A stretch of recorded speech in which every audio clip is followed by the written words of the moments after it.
যাদেরকে স্বাভাবিকভাবে কবর দিয়ে কবরস্থানে রাখা হয়েছিল কবর থেকে উঠবে, যারা বিমান দুর্ঘটনায় মারা গিয়েছে ওই ছাইগুলো থেকে উঠবে, যারা সাগরের মধ্যে মারা গিয়েছে সেখান থেকে উঠবে, যে যেখানে ছিল ওইখান থেকে উঠবে। সুবহানাল্লাহ। লক্ষ লক্ষ মানুষ উঠে বলবে আমাদের ঘুম ভাঙাইলো কে? ফেরেশতারা বলবে হাযা মা ওয়া'দার রহমান, আজকে হলো ওই দিন যেদিনের প্রতিশ্রুতি রহমান দিয়েছিল।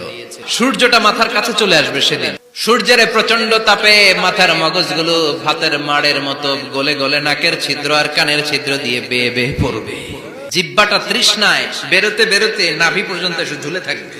মা তার মেয়েকে দেখে দৌড়ে পালাবে, বাবা তার কলিজার টুকরা ছেলেরে চিনবে না। ও আয়েশা, দিনটা এত ভয়ঙ্কর হবে, বাঁচাও বাঁচাও ইয়া নফসি ইয়া নফসি বলে একবার ওই বিপদের দিনে মানুষ যে আকাশের দিকে এরকম তাকাবে, কার গায়ে জামা আছে কার গায়ে জামা নাই, ওই কথা মুহূর্তের মধ্যে ভুলে যাবে রে আয়েশা।